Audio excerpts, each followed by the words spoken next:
I can go first now if you want. I'm finished eating. No, you're not. I can hear the bun stuck to the roof of your mouth. Welcome to Behind the Sins, presented by Cinemasins. Welcome to Behind the Sins, a look at what's going on inside the world of Cinemasins. I'm Aaron Dyster, and this week I'm joined by fellow Bafflegabbers Jonathan Watkins. Hello, hello. And Ian Whittington. I wish Wendy's didn't feel the need to cut their burgers square. We write for Cinemasins and TV Sins and do various other things inside the Cinemasins universe as well. I guess we got to talk about that for half an hour now. There's no time in the outtakes, and it just really, really bugs me. What is it? Is it an aesthetic thing or taste thing? Like, what's? I don't. It's kind of. I just don't like it being square. It just why. It does put me off a little bit. I really like the Wendy's Baconator burger, but the fact that it's square, I don't know which angle to come at it from. But yeah, but I would hate having a burger at our house. Yeah, Square burgers. Well, no, my daughter really liked the square patty, so we've been doing that for like 6 years. When I get the beef out, I make it square. I love square patties. I wouldn't like that. Number one, they match the square cheese. Number two, but they don't match the circular bun. Correct, which is a positive, because then you get to decide the ratio. You have certain bites you can decide the ratio of bread to meat, and those corner bites are some of my favorite bites. So yeah, I like that square patty. It's very confusing to me. But I derailed Danae in exactly the same way.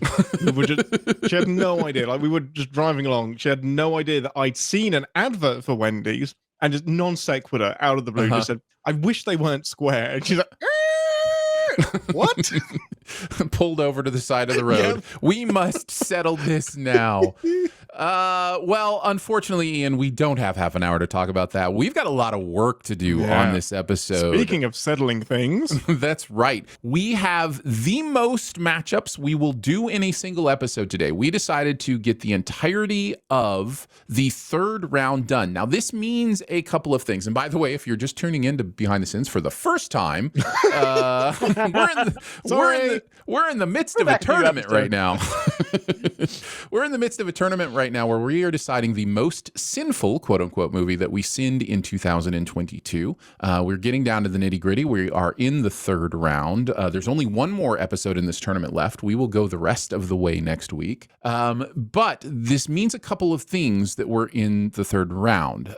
Number one, we've talked about every single one of these movies before. There are no more new movies to introduce. Nobody got a bye to the third round. These are all movies that have shown their lack of worth to get here in one way or another. So because of that, we won't be doing as much talking about the individual movies as we will just be debating who should move on.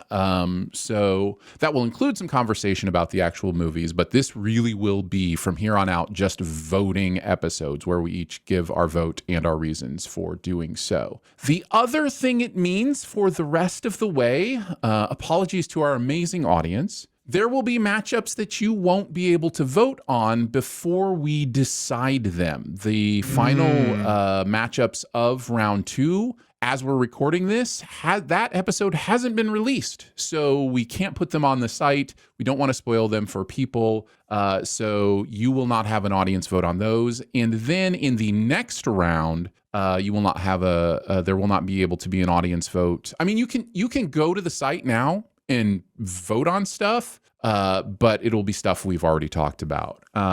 So because of that, this week and next week, we will have an odd number of people on the show to make sure that we have a winner and don't end up having a tie. This week, that'll be Jonathan, Ian, and myself. Next week, the plan is, and I think everybody's on board, the whole team going to finish it off together and really decide this thing. So we're excited to get through to all of that. If you do want to see all of the matchups from the very beginning, all of the voting results from the very beginning, all of that still is at challenge.com/2022 Sin Battle. You can check out all of that there. But let's get into it, guys. We have several matchups to get through, and these are the most sinful of the most sinful to make it to this round three. Just one. I guess I could do just one more kind of like stat thing. The lowest seed, the biggest underdog to make it to round 3 is the Black Phone, the 98 seed. Only 9 movies had less sins than the Black Phone did of the movies we sent last year, and it is in the 3rd round. The highest seed is the number 1 seed, still in it, and that's where we'll start. Battle stations! Fight! Fight! Fight! Fight! Fight! Time for the one-on-ones. Who will win this year's $1 million game? Ding, round 3. The number 1 seed, Vampire's Kiss, going up against Thor, Love, and Thunder. This is the first matchup. What is the more sinful movie? Jonathan, you wrote on both of these, so start us off with some discussion and let us know what your vote is at the end of your discussion. I think first off, this should have been Vampire's Kiss versus Halloween Kills, but I decided to do a coin flip. Yeah, I agree. I agree. I'm glad we Look, cleared that. What if you picked Thor, Love, and Thunder, though? Because it wouldn't have... Oh, no. That was Wasn't the time me. Halloween Kills would have been my competitor for the final battle. Ian. Like, that movie is terrible, in my opinion. So sinful. It is. But Well, I continue. mean, but it's not necessarily the most terrible, because here, in this situation, Thor, Love, and Thunder is actually a much worse movie than Vampire's Kiss, which is hilarious. If you watch Vampire's Kiss before you watch Thor, Love, and Thunder, Yeah. you'll be like, there's no fucking way. Vampire's Kiss is like, I don't really buy into the so bad it's good. I mean, just say you fucking like something. But if I was going to say something was like that, Vampire's Kiss would definitely be in that category. It's got plenty of sins. Nicolas Cage's accent, which I love that he still has in Renfield, so awesome. Stuff like that. And, just the confusing nature of the story. It's not edited very well. Probably some of the most just dirty, nasty, harassment in an office I've ever seen in a movie. Oh my goodness, it's uncomfortable. Yeah, it's super uncomfortable. But it's a better movie than Thor, Love, and Thunder. But am I voting now too? Right? Yes, you're voting. Yeah, we're going straight to the that's what I votes. thought. So I'm gonna go Vampire's Kiss, because Thor, Love, and Thunder is a worse movie, but I think Vampire's Kiss is way more sinful, which makes sense. It's the number 1 seed, and there you go. That's my vote. I wrote on Thor, Love, and Thunder, so I will go next. And that is the modus operandi we will go with from here on forward is whoever's written on these will go first with hopefully the more educated, quote-unquote, opinion. I vibe with what you're saying. I will say I think this is the first time we've had a Vampire's Kiss conversation where I've seen the movie, because I have seen the movie since the last time we talked about this. I don't understand the so bad it's good thing with Vampire's Kiss. Vampire's Kiss is so good, it's good. I genuinely think this is a good film. I don't everything it does is intentional, unless I'm completely misreading it. No, I think you're right. I was just trying to, I don't like that philosophy. Like I said, No, I but was I think saying, that is the reputation of the movie. I guess this might be a movie, but I don't know. But like I said, I typically don't even say that. So no, it's a genuinely, it's a good film. No, it's worth a watch. And I understand what people mean when they say that with other movies. Yeah. I don't understand what they mean when they say that with this. I think it has to be the fact that Nicolas Cage's performance is so big and out there. And I remember, out of context, I would have believed this is a so bad it's good movie. Just seeing some of the scenes. But when you see all that stuff in context, I think it's a very purposeful acting choice, and I think it's the right acting choice. What do we want from that character?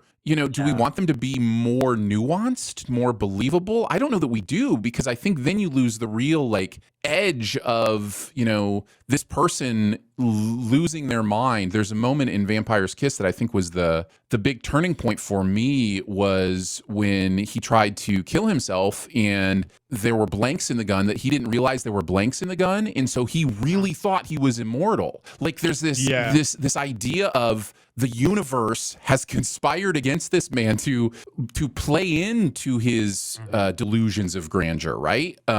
I don't know, man. Vampire's Kiss, I was shocked by how much I was like, wait a second, this is it's really a good movie. I love it. Yeah, that's not one I would have ever guessed you'd love. So that's cool. That's super cool. Well, I mean, there's a different conversation to say whether I liked it Well, or liked it. loved Sorry, it. yeah. But yeah, I did come Wrong away choice. from it. Yeah, well, I did come away from it going, boy, I don't think it's as sinful as we've made it out to be. And for that reason, if no other, Thor Love and Thunder is as sinful, if not more than we've made it out to be. I think it is a more sinful movie. So I'm going with Thor Love That's fair. and Thunder here. Ian, break the tie. Did we do Vampire's Kiss and Predator 2 in the same night? I think we may have. I Yeah. think we may have done. And I went into both movies with super low expectations. And it was an interesting lesson in bias because I'm always worried when my expectations are low. I've already decided that the movie is going to be terrible. I came out of Predator 2 there, really low. Vampire's Kiss, I came out with you just on a high. We just kept looking at each other, just like, this is good. This is fun. Yeah, so surprised. I completely agree with everything you said. Really deliberate performance. Scarily abusive, but you're not supposed to be rooting for this guy. No, that's all on purpose. Yeah. It's all in service of the story. And it's just, this man's descent into, it has a falling down kind of vibe to it, where it's just his further descent into his own neuroses and psychosis and just not getting the right help. It's a fascinating character study of a man going insane. And Thor Love and Thunder just exists. Yeah, like high production value, colorful. It's just like a ton of sugar that doesn't make any sense, and then you poop it out on the way home, and you're just like, you look at the poop, and you're like, I didn't enjoy that was in my body, and I wish I hadn't put it there, and I'm going to be careful about my candy choices in the future. So are you with me, Aaron? Thor Love and Thunder. Thor Love and Thunder. We'll move on to the next round. Is the more sinful movie. The number one seed has been upset and defeated by all it took was Thor Love and Thunder. The audience, by the way, agrees. 69. Nice. To 31%. So we will move on to the next one. Facing Thor Love and Thunder in the next round is the winner, quote unquote, of The Never Ending Story versus Bad Moms Christmas. The 49 seed versus the 81 seed. 120 cents for Never Ending Story, 136 for Bad Moms Christmas. I am the only one that wrote on either of these, so I will tell you how I'm going to vote first. This, to me, is the case of the beloved classic that is super sinful, which we've talked about in previous rounds, versus a mediocre movie that is just drawn down by its complete inability to have any kind of humanity in it.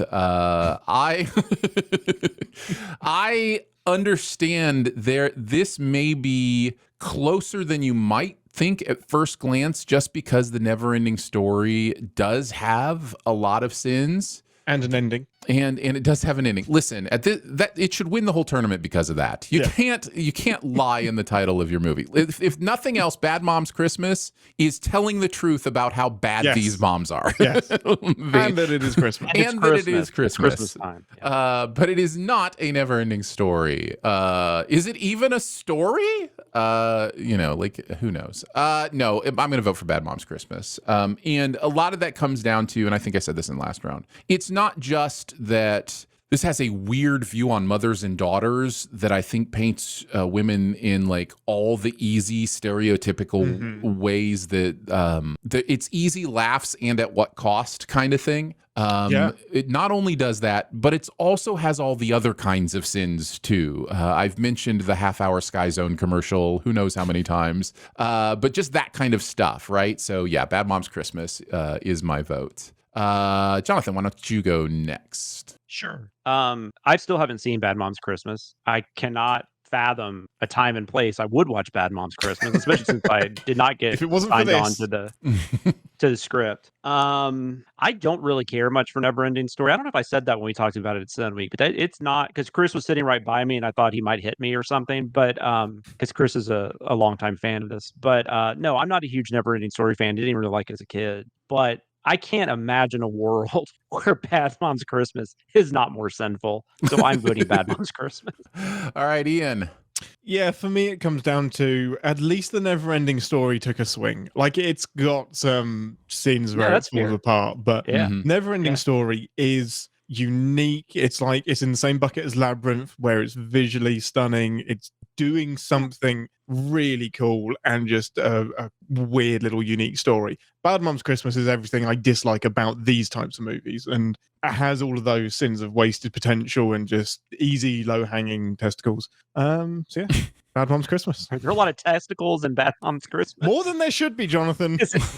Is Joaquin is Bo in this movie from Bo is Afraid? Yes. Oh my goodness. I was so glad. It's a complete side note.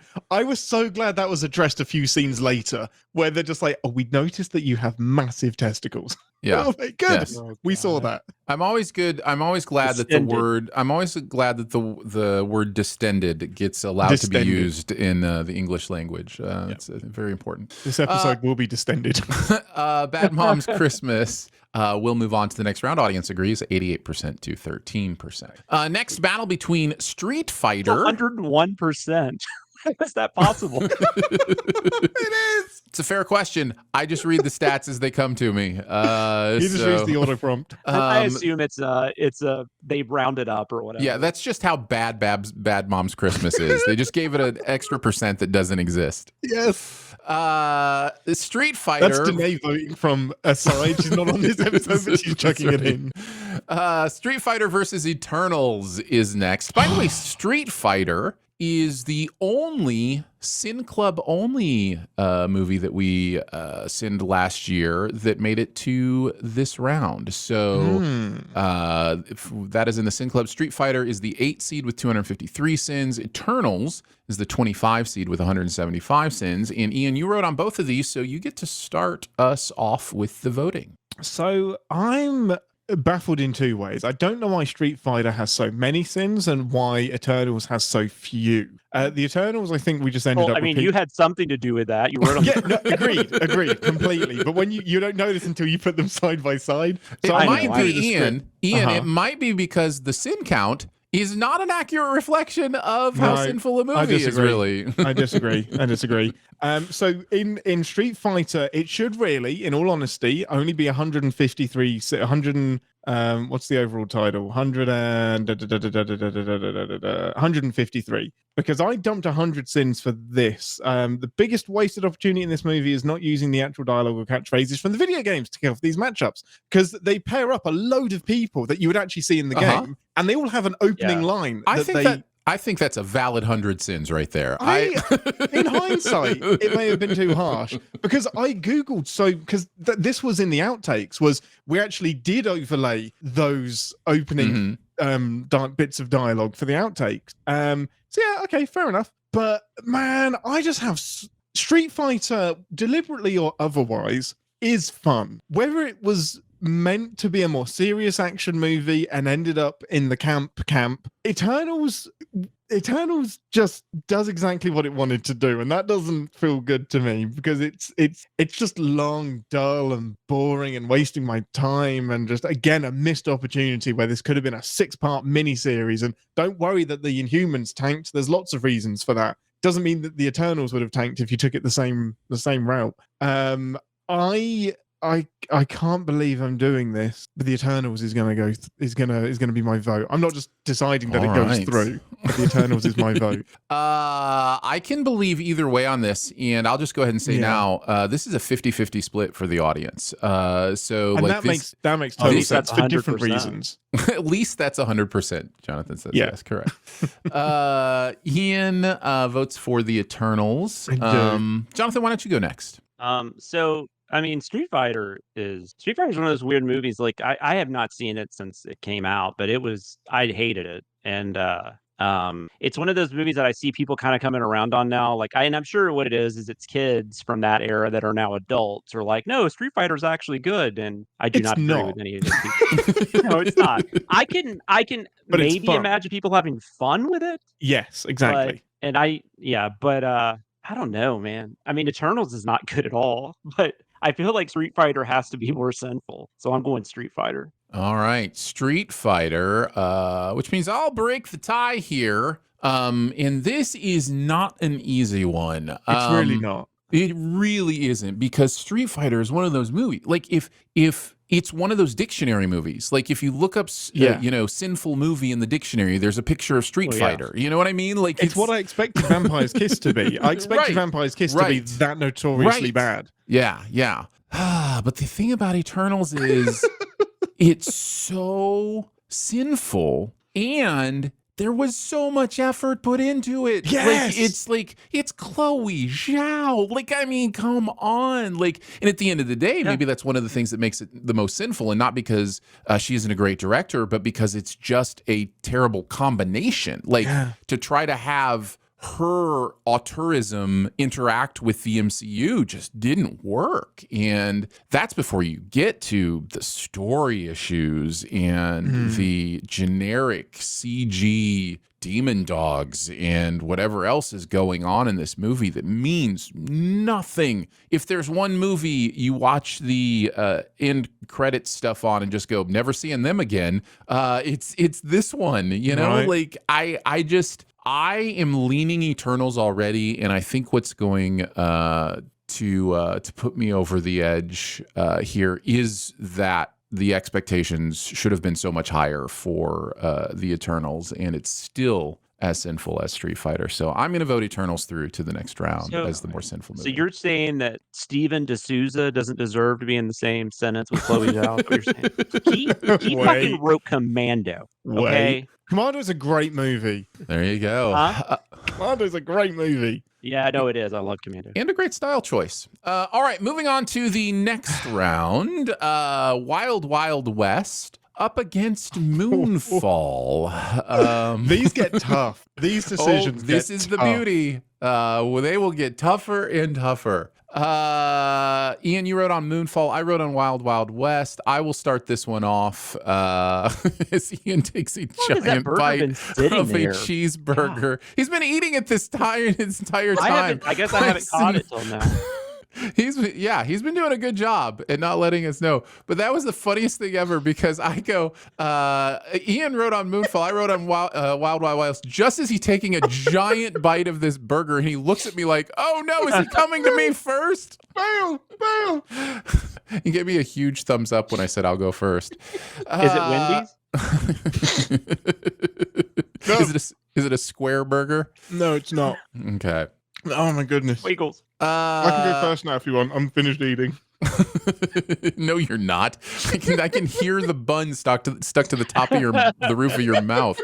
Wild Wild West versus Moonfall. I mean, come on. Man, what's interesting is I've never been a defender of Wild Wild West. I'm not that insane, but I have told people, if you are willing to let your brain go in a few places, like it can be, there's some fun stuff that happens in this movie. What I didn't remember before I sinned it was just how, and probably because of cultural growth, my own personal growth, whatever, how racially insensitive that movie is and how over the top some of that stuff is. And that weighs big on me. And then there's Moonfall, which is just Moonfall, guys. Like the moon is the moon is falling, but it's not actually the moon. But it is the moon, but that's not a moon, that's a space station. I don't think I could in good conscience say Wild Wild West is a more sinful movie than Moonfall. I'm voting for Moonfall, even though it has technically less sins. My vote's for Moonfall. Ian, you do get to go next. Hopefully that burger is on its way to being digested. It definitely is. So I'm going to say this a lot, but I wholeheartedly believe that Moonfall could go all the way and win this. It's not just a terrible concept and a terrible movie. It is terribly sinful as well. Just, you can kind of summarize the lack of shits given by the rocket launch to the moon, which has one person that has once upon a time done the thing and been in a shuttle but is retired and washed up, somebody who's never done it before and is just good at math, and then guess what, their math doesn't get used because they don't do it quick enough and they just guess and it all turns out okay. The moon kind of hits the planet and then doesn't and then goes back into orbit and we're all good. It's still from Deep Space Nine as we've spoken about before quite heavily. However, I haven't seen the Wild Wild West, so there wasn't really a chance of me voting anything other than Moonfall. Jonathan. So I don't get pissed at movies. Like that's very rare for me. I'm more like Aaron in that regard, unless like everyone else on the Cinemasins stuff. Well, I don't know if Daniel gets mad.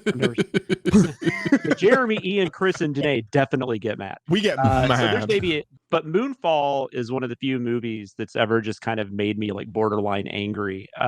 I really, really hate this movie. I haven't seen Wild Wild West since it came out. I do not like that movie either. But it's so funny. When I saw Moonfall, I saw it with my mother, my wife, and my daughter. And all three of them actually had a decent experience with it. And I was seriously for a few minutes considering like going to get in my own apartment. Because I just... I'm disappointed you didn't. This will be the one episode Meredith listens to. Love you. Yeah. Plus my mom listens to this too. I forgot. Anyways, no, I was just joking, obviously. Moonfall. I'm not saying anything. It's just Moonfall. Wild Wild West is horribly offensive. I get that and all that stuff, but Moonfall is offensive in its own way. Like for anyone that has a brain, it's very offensive. Yeah, and we're not. And again, I think we need to continue to mention because it comes up a lot because there are things that are sinful that are offensive, but we're not voting for most offensive movie. We are voting for most sinful movie, and those are two those different things. Kind things. of go hand in hand. They absolutely can go hand in hand, but there is also a distinction, and I think you make it well here. Because if we were voting more offensive movie, I think Wild Wild West God, would win this. And even in 1999, you should fucking know better. Yeah. I mean, you just should. Yeah. All right, let's move on to the next. By the way, audience also voted Moonfall as the more sinful by a vote of 69. Nice. To 31%. It's not as fun when you expect it, Aaron. Like 69. The Princess Diaries versus Jeepers Creepers is the next battle. Princess Diaries a 4 seed on the back of its 985 sins. Jeepers Creepers the 29 seed with 163 sins. Ian, you wrote on both of these, so you get to vote first. Tell us which is more sinful, Princess Diaries or Jeepers Creepers. Let's see what I did. Oh, so Princess Diaries gets up there because of the songs. So the songs that just describe what's happening on screen but are being sung gets 100 sins each. Oh, this is tricky because the Princess Diaries is, for some reason, this, and I don't mean for some reason to belittle anyone's love of a movie, but for some reason, a cultural touchstone for lots and lots and lots of people in a way that I just don't get. And Jeepers Creepers is just a lazy horror movie that some people really love. So I feel you're like kind of dealing with two movies here that have a pretty decent fan base to them. Yeah, that's exactly what I'm getting at. Like there are fans. Like, cool, good on you that genuinely love these movies, but they are so sinful for me. So I think what it comes down to is Jeepers Creepers doing the tropey horror stuff worse than the Princess Diaries is doing the sudden makeover tropey cliche stuff. And man, it's a hard call. Ah, boy. Man, that message board at the police station in Jeepers Creepers, that either saves it or kills it. Because if it's deliberate, why didn't you show us more of it? Right. If it's just someone messing around, same point, like just show it to us. Princess Diaries is, it's Princess Diaries. That's going through for me. And my final reasoning for that is Jeepers Creepers you can watch as a horror movie and leave. Princess Diaries, I fear, has influenced children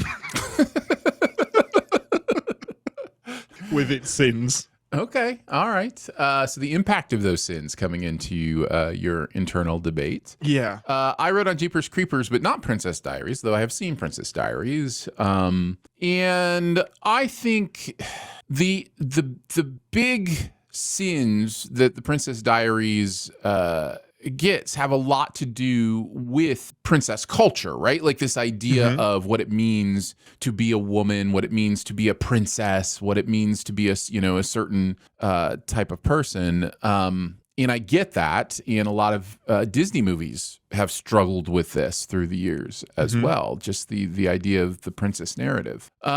Jeepers Creepers, however, to me is sinful from beginning to end. There are so few human choices in that movie. There are so few moments where somebody in that movie, in my opinion, acts like a human being would act in a situation like that. The movie, the cogs of the movie getting to where it wants to go, to me, are more evident than the actual human beings developing the story or the plot. Whether it be returning to nope tunnels or whatever it might be. So I'm going to go with... The most annoying thing is that the characters between themselves have that debate and discussion about, yeah, we shouldn't do this. This happens in horror movies. And they go and do it anyway. And it's not in a scream, wink at the camera kind of way. It's just, we're dumb. Right. Well, it's trying to be, but it's not. Yeah, I think it was. Yeah. Plus, none of the rules of the license plate game make sense. So I have to go with Jeepers Creepers as the more sinful movie. Jonathan, make the decision for us. Yeah, so I don't dislike Jeepers Creepers as much as you guys. I don't love it by any means, but I think I mentioned this. I like the creature effects. I'm a big I like urban legends and stuff like that. I find that interesting, just stuff like that. I mean, and I actually like the movie Urban Legend more than Jeepers Creepers. But I don't know. I'm not a woman. I only have one daughter, so I've only had the experience with the princess stuff through her, and she loved watching all the princess stuff. We took her to Bibbidi Bobbidi Boutique. God damn. That's the full title. That's the full name. It did all that stuff at Disney. And you know what? She got a little older. Now she just doesn't really care about that anymore. So it definitely wasn't a negative thing for my daughter. I'm not saying it can't be for other people, but I guess I just have a different opinion on that. Plus, the Princess Diaries, if nothing else, it gave us Anne Hathaway as a star, and it got her big break. And I love having her in movies. So I'm going to give it to Jeepers Creepers because it is a super... it plays into the cliches hard, and it's not doing anything interesting with them, something like Scream or even Urban Legend to a point.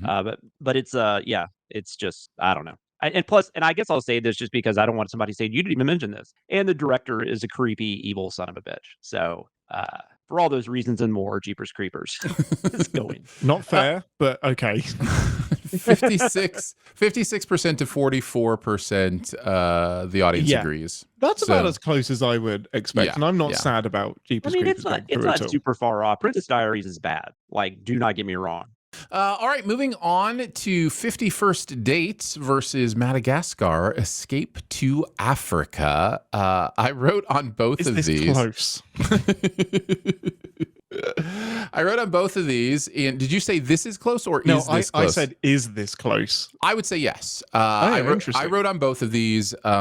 This is the classic volume versus density argument, right? This is the classic, because the volume of, don't care in Madagascar is much bigger. They understand this is a sequel movie in a franchise that kids have enjoyed, and they just like the funny animals, and they're going to put the funny animals in funny situations. Who cares if they make sense? Who cares if any of it really means anything? We're going to give each of the funny animals, some sort of storyline that doesn't get enough attention to really resolve, but it'll, draw some laughs and give our actors something to do.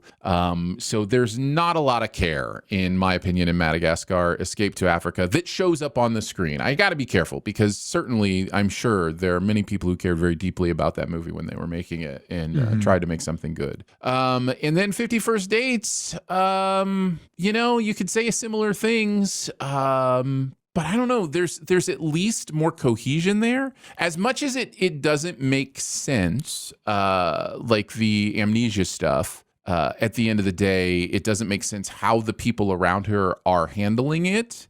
And that's certainly sinful. It's not as sinful to me as it... because it's not inconsistent. The world is consistent with how it handles it, because that's the way they wanted to go about it. That's the humor they were trying to mine. Now, whether or not I find that funny or not is certainly a conversation, but there's a consistency to them going, oh, you know what's funny if this is the version of this universe that we live in, and I just don't find it funny in many cases. That's a lot of words to say I'm still up in the air on this one. Up in the air is not up for debate at the minute, Aaron. No, You it's can't not. vote for up in the air. Would have like huge. No, I can't do Adam Sandler's voice. Never mind. I was gonna do like a really annoying Adam Sandler voice. Oh, maybe push me over the edge. You're assuming that I don't also find David Schwimmer's voice annoying. So I'm going with Madagascar. I think Madagascar is the more sinful movie on this. Jonathan, you next. Real quick, I haven't talked about Madagascar yet. I wasn't on when it went through, so I've seen all of those several times. This is the one where he finds his parents, Ben Stiller's lion character. Correct. That's Ben And Stiller's then Alec Baldwin plot line. is like Alec Baldwin's like another lion. Okay. Yeah. That might be the best Madagascar movie. I don't know how much that's saying, but it might be. God, 51st Dates though, man. That's one of those movies when it came out, it was such a huge hit and people were just gawking over it. And I was just like, I don't understand. Like, this movie is not funny. It's very offensive in a lot of ways, and it makes no sense. Even with the crazy ass plot that they have, it makes zero sense how they do this thing every day. Yep. I agree. I don't get it. Like, they just don't take vacation. I don't know. I don't get it. And God, Madagascar. I'm trying to even think what I would send in that. I mean, there's plenty because it's DreamWorks. It doesn't have the care and stuff of like a Pixar movie. I'm still gonna go 51st Dates though. All right, Jonathan says 51st Dates. Ian, Yeah, you thought this was easy, so go for it. I mean, you've both argued very well.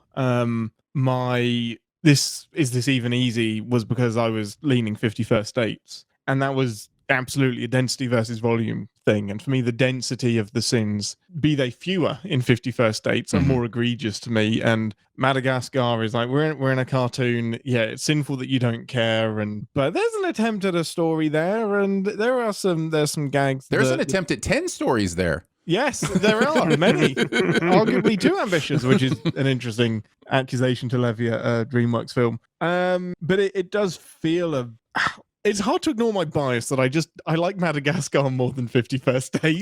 Sure. And that's sometimes what it comes down to as well. But I do think it's as much as it's swinging for something different, it lands back in the cliche problematic romance tropes. So 51st Dates is going to be going through.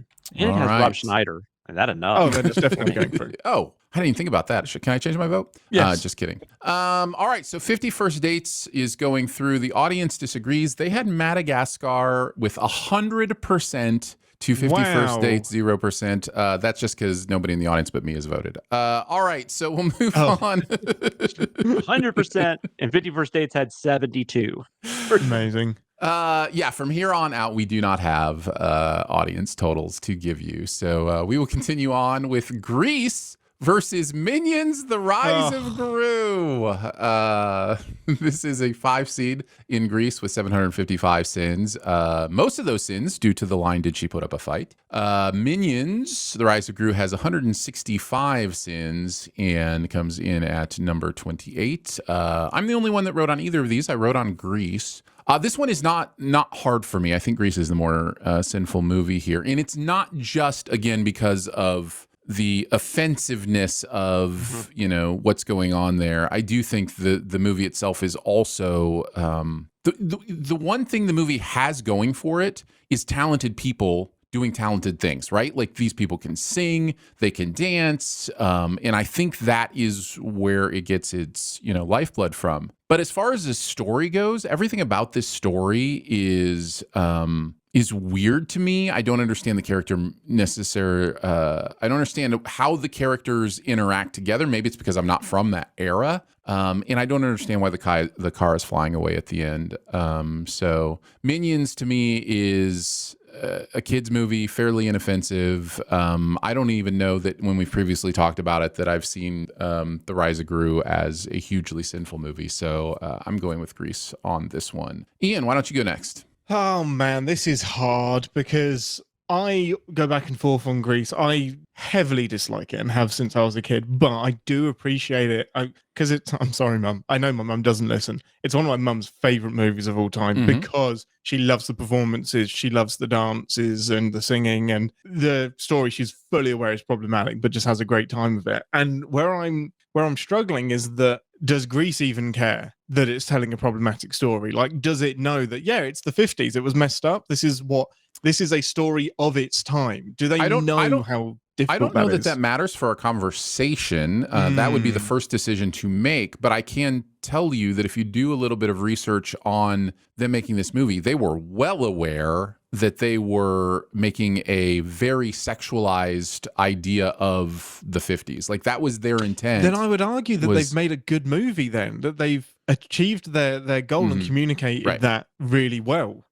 We may not agree with it and may not like it, but I don't know that it makes the movie sinful if that was the intent and that's what it's doing. For me, like the Princess Diaries, I think they're trying to tell an inspiring story and just focus on the more cosmetic, annoying stuff. But they also want us to want it was Zuko in they want us to want Travolta and Olivia Newton-John together. Like that, like there's this intent to want that to work, and yet at the same time they're working against themselves with everything they're doing to those characters underneath them. The Olivia Newton-John character is one of the most baffling characters to me in the history of cinema. I don't.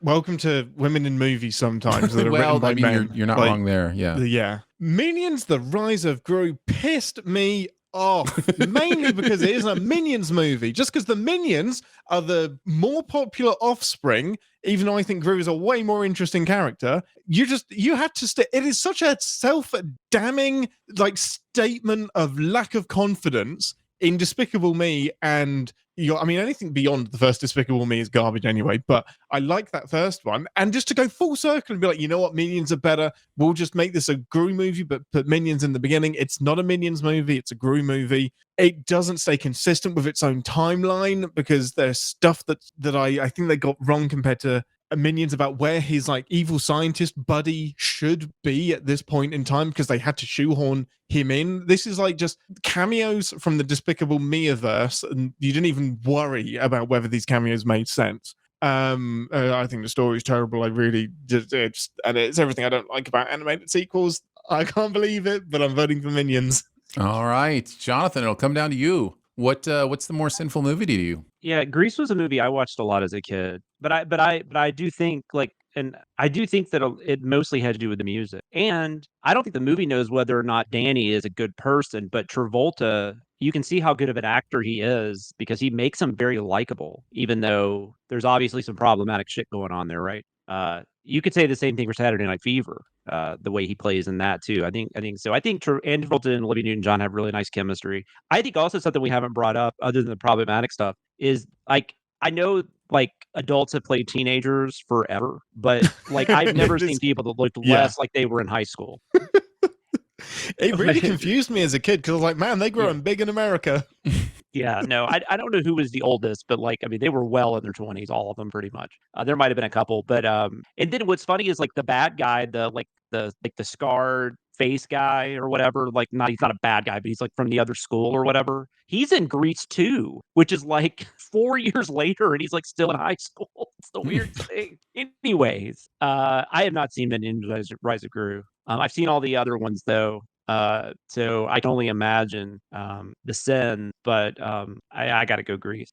All right, Grease will move on as the more sinful movie, and we will move on to the next round between Old and Ghostbusters Afterlife. The 53 seed Old with 133 sins, the 21 seed Ghostbusters Afterlife with 180 sins. Jonathan, you wrote on both of these, so give us your educated opinion and your vote, please. I think Ghostbusters Afterlife's biggest sin is that it tries to become like, I think Ghostbusters Afterlife is a really fun, entertaining Ghostbusters movie until what for some people would consider it becomes a Ghostbusters movie when we get to see all the old, Bill Murray and stuff, and not that they're like terrible or anything, but that just seems really like ham-fisted into the movie right at the very end.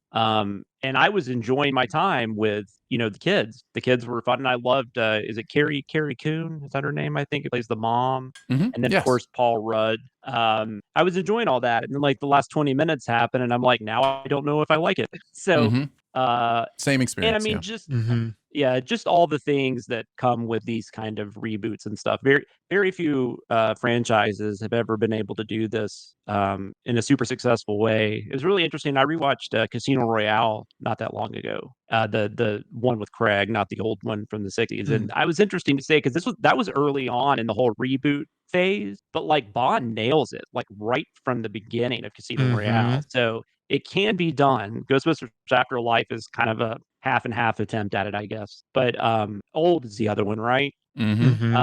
Old is terrible, and it has a lot of sin. Mainly, just a lot of it just doesn't make sense. Like the aging, the way the people age, and the ending that comes from it, where it's these people like doing the medical stuff and trying to find that. Just I don't know. That seems really silly, and the whole like, oh, we figured out how to escape the island by staying underwater and going through these coral reefs. Like I don't know how they came up with that. There's just a lot of shit like that. I mean, Ghostbusters Afterlife has plenty of sins, but I still have to go Old because that was all dumb right on so many levels. Old is the vote from Jonathan. I'll go next, and man, this is really hard for me. Old has been an interesting conversation in every round because there's I always feel like I'm saying that there's a lot of sinfulness to the way M. Night handles the stuff that goes on in Old. Like there isn't a ton of care that's taken with rule consistency in some instances. You can tell he's more interested in the conceit as a way to create interesting storylines and interesting themes than he is to create a consistent sci-fi concept, right? That makes sense of what we know of M. Night. Like that makes total sense. He's a bedtime story guy. He said this many times before. He's not in, when you tell a bedtime story to a kid, you're not worried about inconsistencies of the rules of the world. You're interested in entertaining the kid and making their brain do interesting things. And for that, Old is a supremely successful movie. Like for the things M. Night wanted to do with it, I think he does with it. Now whether that connects to you in any way, that's, remains to be seen. And certainly the stuff that's all right there on the surface, he does have a tendency, I've described him in the past as a preschool teacher. And again, this goes back to the bedtime story kind of thing, where the preschool teacher will read the book, but then instead of turning to the next page, will do the point out method, where it's like, oh, see how the dog is doing this here? Oh, see how this is? Like M. Night has that with his movies too. Like you can feel him going, see how the words that they said also deal with how time passes. And like you can feel him reveling in the story. And I noticed that a lot in Cabin in the Woods for the first time. Cabin in the Woods. Knock at the door. Knock at the cabin. Damn it! Knock at the cabin door. Boutique. Cabin with a door. Yes. So there's lots of that in his stuff. And to me, that can be a little hit or miss. But when it hits, I really like it. And if nothing else, he does inventive stuff. But that doesn't make it not a sinful movie. Ghostbusters Afterlife, on the other hand, I think just fumbles a really great cast and a really great idea for a reboot by getting too locked into the legacy. And the legacy is clearly important to several people who were immensely involved in where it landed. You know what? In a very weird way, it reminds me of Bohemian Rhapsody, where you could feel the fingerprints of the people who care too much about it. and those fingerprints or those hand prints are keeping the story from being what could have been more nuanced, more powerful, more interesting, because they're too precious with the material. And I think Ghostbusters Afterlife is really sinful in that way, and completely, as you mentioned, fumbles the end because of it. And to me, I think that outweighs Old for me. So I'm going with Ghostbusters Afterlife as the more sinful movie of these two. And Ian's going to have to decide. Oh, I was really hoping it wouldn't come down to that. This is the hardest one for me so far.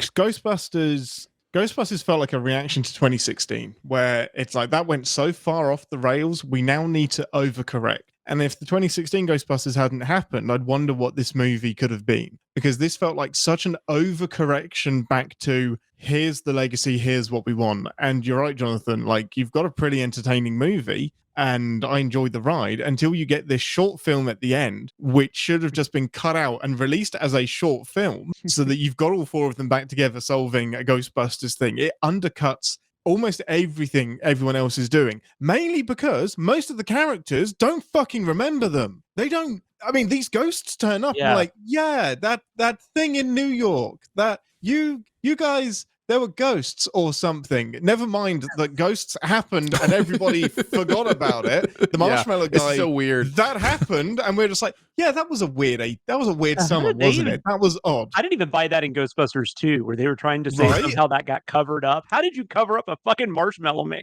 And somehow they go out of business. And I'm like, how are you not the most you should be fighting away copycats, not forgotten about. And then some punk comes up with a YouTube video that finds this old advert. And of course the phone is still connected, but yeah.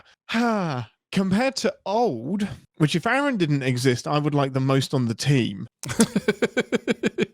I'm not sure you don't like it more than I do. I'm not 100% sure which of us likes it more. I apologize, because I made the comment that it was dumb. It's definitely not dumb, and obviously anybody no. Want to like. Parts of it are dumb. I wasn't speaking condescending. Jonathan, parts of it are dumb. The ending, and this is so many movies fall apart, in my opinion, in the final act, and I think that's why we talk about movies sticking the landing. Yeah. This falls apart into Jeepers Creepers by the end, where it's just it's Big Pharma, and it's sorry, that was a weird comparison. I just mean being lazy with the ending, not that Big Pharma was on Jeepers Creepers. You know, Big Pharma's in Jeepers Creepers too, so that makes sense. It could have created the demon, but it's just, it's this conspiracy, and we lose any kind of themes of connection and what the characters are going through and what we're trying to say by this expositional diatribe of, Big Pharma are doing it, and this is what happens when companies find a desert, a beach where you can do things. They're going to experiment and they're going to drug people, and that's going to happen. But it's the same sin over and over and over again. But I do respect that he is going for a theme, and like a lot of what Aaron said there, I don't want to penalize a movie for not thinking out everything when it has a really inventive story to tell. So it's Ghostbusters Afterlife for me. It has more scenes. It has a bigger variety of scenes. One thing I forgot to mention about Old. Oh, sorry. Go ahead. No, go ahead. I'd say one thing I forgot to mention about Old, and this could just be me being naive, and obviously the votes are already in, but I have a hard time ever believing that like that many people would be cool with doing this. Like I never, you know what I'm saying? Like it's one of those things. Like there's so many people in that lab, and they all know what's going on. I agree with you. One person. I agree with you, but I am Mr. Naive. So it's not a surprise that I think there would be a few people standing up for justice in there, but I don't. Yeah, I did send it, and we did keep it in, so I was happy about that. I feel like that amount of people exist. Finding them and getting them unified would be the challenge there. And what if they don't go on board? Like after you question them about some stuff, do you kill them? Like what do you do? You take them put them on the island. You put them on the beach. Yeah. You know, we don't do spoiler alerts for all the movies we're talking about necessarily. I have possibly made a poor assumption that everybody just expects if we're talking about these movies, we may talk about spoilers, because Cinemasins is kind of spoiler forward it's right there with the at the beginning of our videos. But I will say for this movie, and this I guess is a spoiler alert, when it comes down to, and again, the votes are already in, when it comes down to it, the idea of pharmaceutical company uses a magical beach that escalates time to test their drugs to actually increase the efficacy of how quickly they can see how their drugs work over time is brilliant. This is a brilliant concept. The execution we can argue about, all day, but I think it's the love the execution for concept me. of this movie. No, concept's fine. I love M. Night. I like Glass. Like, I'm actually quite a big fan of the movie Glass. So, I mean, I like some of the ones that people don't like as much. Although I guess Glass was a hit, though. So maybe more people like that one. I have noticed, I feel like a lot of people are on your side with Old, though, now. Yeah, you think people are coming there's around a lot to more it? people that like it. Yeah, maybe. I think so. All right, let's move on to The Lost City versus The Black Phone. A Tale of Two Sin Totals. The Lost City, the number 2 seed with 10,125 sins. And The Black Phone, the 98th seed with 108 sins. You would think this would be a easy blowout between The Lost City and The Black Phone. Well, Jonathan, you get to tell us what you think, since you wrote on The Black Phone, which of these you're going to be voting for and why. So, I like The Black Phone, although I will say, having watched it, I watched it in the theater, I enjoyed it. Then I did the Sins video, and so I probably watched it a couple more times, and I liked it a little less each time. There's plenty of sins in it. The main one being, I don't know how the fuck that phone works. I don't know. Well, it's not how the phone works. I mean, that's just horror shit. And we're back to the title of the movie. Yeah. Why the phone is still down there, I do not understand. That makes absolutely no sense from the kidnapper's perspective. So it's just stuff like that. And so then once that kind of starts to unravel, then you start questioning a lot of other things. It's really weird how each former victim that calls him has just a little bit more information. They don't just give it to him all at once. It's these ghosts are dicks. Yeah. Well, that's that's kind of the same version of the poltergeist thing where, the ghosts start off just moving chairs. And then eventually they get to, I'm going to steal your daughter. And she's gonna, that kind of thing. It's why don't the ghosts just go straight to that? I've never can figure that out. I've come for your daughter, does it pretty Chuck. well. Yeah, Poltergeist does it pretty well, and then all the other movies copied it and have it. And this is kind of a variation on that in a way, because he needs all these little bits of information to finally get free.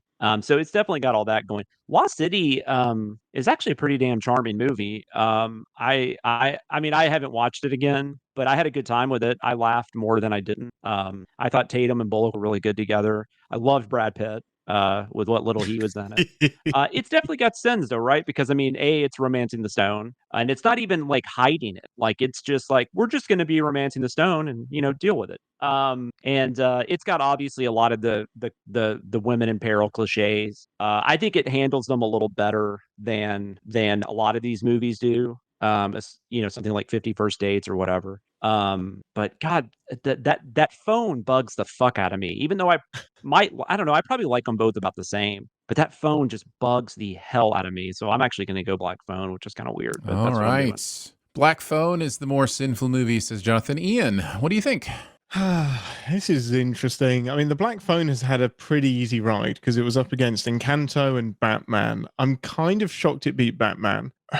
I'm going to cut straight to the chase. I'm voting The Lost City, and this really does come down to a variety versus one concept. I really like the story that The Black Phone is attempting to tell, and I love the unique approach. I think you do as well, Jonathan. I like it. It's a good movie. It doesn't stick the landing for me. It doesn't stick the execution just by being a little bit bland and then a little bit confusing as well. And that there's a difference between being supernatural and hand wavy and just not making any sense. And it's really hard to get past that. But I had like you, Jonathan, I had a great time with The Lost City, but it has the volume of action, adventure, romance sins that I think puts it just above The Black Phone. But they're just such different movies. Aaron, why are you making us compare these two movies? It's such a weird thing you're making us do. Terrible. It's just been a terrible idea. Terrible idea. One movie has Sandra Bullock in it. The other movie has a little girl. Same thing. There we go. Got it. I will break the tie then. And if there ever was a case, for me to pull a Jonathan and flip a coin, this would be the case. Yeah. This is as close as it's ever been for me. And the reason is I have almost exactly the same view of these two movies, which may sound weird because they, like you said, they are so different. I enjoyed both of these movies quite a bit, actually. I enjoyed The Black Phone and I enjoyed The Lost City quite a bit. Often not in spite of their sins, but because of their sins. The Black Phone, I think a lot of the biggest sins in The Black Phone are convenience. They just the ideas of, the order just happened to go right in every character, at the end you're left thinking, well so wait, is the Black Phone like this magical thing that was planning this information to give in this way so that all these certain specific things could happen in exactly the order they needed to? Can the Black Phone see the future? Does it know? You're asking all these questions of convenience when you really start to think about it. But it's also the reason I like the movie. I like the movie because of how intricately convenient it is, because of how intricately all those things are connected, and because that ties into the theme so well of what the Black Phone is saying about escaping abuse and about what abuse looks like and all those kind of things. And I think it does it really well. Lost City is very, very similar for me. I enjoy this movie because it's not getting bogged down in trying to be something big or new or whatever. I'm just having a good time with Sandra Bullock and Channing Tatum, and I'm enjoying the ride. And when there's cameos, I'm loving the cameos. And, I laughed a lot. I had fun. And if the movie was bogged down in trying to be more realism or whatever, I don't know if I'd had a good a time. So yeah, I feel so very similar about both of these. I think at the end of the day, the sin that's going to make it more sinful for me is, and this is slight because I'm going to go with the sin of shallowness. I think The Lost City is a little more shallow than The Black Phone. And that is not to say that The Lost City isn't trying to say something. It is, but I don't think what it's trying to say feels as deep to me or thought-provoking to me is what The Black Phone is trying to say. So I'm going to go with The Lost City being the more sinful movie of the two. And boy, that was grasping at straws, trying to figure out which one of those to go with. That's a tricky one. I think I agree with the two of you now, though. Not that it matters, because obviously Lost City won, so I'm glad Lost City won. You mentioned something about Black Phone, and I forgot about. Yeah, the way it deals with abuse is really interesting. I love that the dad doesn't like. The dad's not necessarily the villain, but he is a villain, and I love that bit at the end where he says something to him. He's doing that abuser shit where he's crying, like I realize I don't want to lose you guys, all that kind of stuff, and they don't even react. They just hold each other. That hit me. That was a big moment. Yeah, that's a really sad. It's like you're happy he escaped, but then you're also like, but he's got to go back and live with this guy. And it's better. But it's like having to say that's better is awful. And I love that the movie was not scared to go there. So yeah, it's not a big old happy ending. Our next battle is the Bizarro version of these movies. Don't Breathe 2 and Peter Rabbit 2, The Runaway. Talk about two movies that are similar. My God. I mean, right? They both have 2 in the title. Ian, you read on both of these, so go ahead. Give us your thoughts and vote. Yeah, Don't Breathe 2. All right. That works for me. I mean, I despise Peter. No, despise is a harsh word. I have a predisposition to dislike stuff that James Corden does. Personal choice. That's all right. I don't have to like everything you people like. But it's an animated film. Donald. Damn it, Donald. I'm English. I should be able to say his name. Donald Gleason. Him. Sorry, Ireland is great. I love him. He's me in this movie. There's this grumpy. He's in this movie, isn't he? Yes. Yeah. Sorry, Aaron was looking 100%. at me like, no. Let me just check the IMDb for a second. No, you're good. He's me in this movie. He's grumpy. He's pissed off with this bunny's shenanigans, who is ruining his day and his life across the first and the second movie. But it's a dumb animated movie based on taking a very, very small book and extending this universe probably beyond its means with the tools that are being used. And it's just got kind of like a usual adventure, trying to get home, finding bad people on the street. But it's pretty fairly harmless, other than Peter Rabbit just being a dick. Don't Breathe 2 tries to turn a rapist into a hero after the raping has happened. That wins. I'm voting. I have no choice now but to vote for Don't Breathe 2. I will not be painted into a corner, but I've been painted into a corner. No, I this is not a hard one. Don't Breathe 2. And I talked on the last episode about, maybe not on the very last, well, maybe on the last episode. Maybe it was 2 episodes ago. It doesn't matter. The point is I talked about Peter Rabbit 2 and how sinful it is. It is very, very sinful, but Don't Breathe 2 is my vote. Jonathan. Yeah, I mean, the thing that really sucks about Don't Breathe 2 is that if it wasn't a sequel and it wasn't that guy, I'd probably actually would kind of enjoy this movie because it's like this really interesting, like there's these, like, I think the 70s and some of the early 80s, you got a lot of these like stripped down, like action thrillers, where it was a simple premise like this, guy and his daughter are in their house. The guy's blind. These people come, he kicks all their asses, blah, blah, blah. Like it's not a bad movie when you don't think about who the main character is. Like you can watch it, beat for beat. It's nothing original. It's nothing new, but it's perfectly fine. But it's just, I can't get around that. It's like Jason Statham in the Fast and Furious movies. Like that dude blew up a hospital full of patients. Like, and now they're working with him. Like I cannot get past that. So it's Don't Breathe 2. It's very, very easy, like Aaron and Ian said. And it doesn't matter how many times you have him say, I did bad things. I'm still not rooting for you, my dude. Yeah. It's hard. On to Lightyear versus the bad guys. Lightyear, the 7th seed with 260 sins. The bad guys, 143 sins, the 39 seed. I think I mentioned in the last time we talked about Lightyear, the very last sin of Lightyear is that it couldn't make more money than the bad guys. So it's interesting. That's true. There's your answer. Isn't that the unwritten rule that if the Sins video references the movie that it's going up against, it wins? Yeah, but which one is the loser in that reference? It's still Buzz Lightyear. That's amazing. So I think as I look at these, it would be very easy for me to go with Lightyear just because it's such a failure of expectation. I fully expect to be outvoted on this. I'm going with the bad guys. I have talked in every round I've gotten a chance to talk about the bad guys, how sinful a movie I think this is. I think it has a completely world movie breaking moment at the end just to have a surprise. And it just breaks the entire movie. And that to me is big enough to put it over the edge. So I am voting for the bad guys on this one. Ian?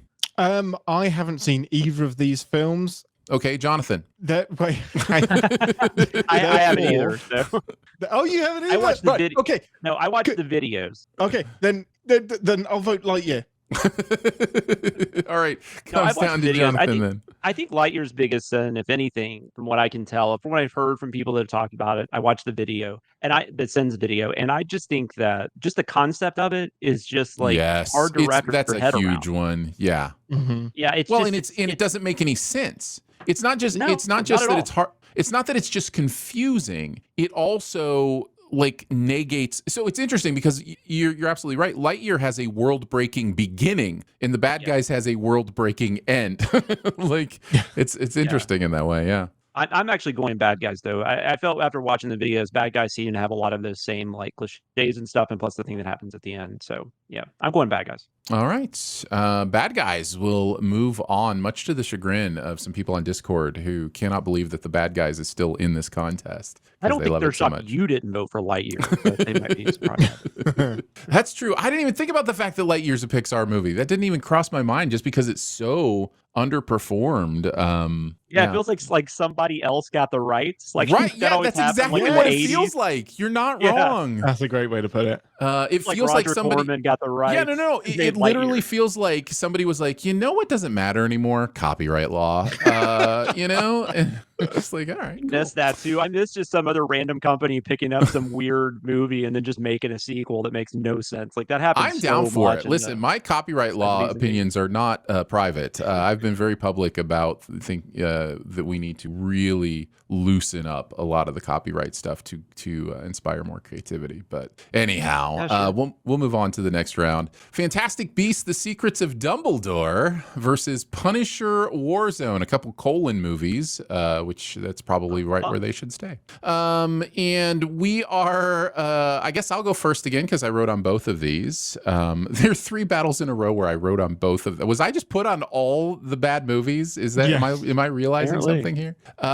So Fantastic Beasts versus Punisher: Warzone is actually, this may sound strange, not that difficult to me. I think Punisher: Warzone is one of the most sinful movies I've ever sinned. It is, again, I feel like I'll repeat myself if I talk too long, so I'll make this very short.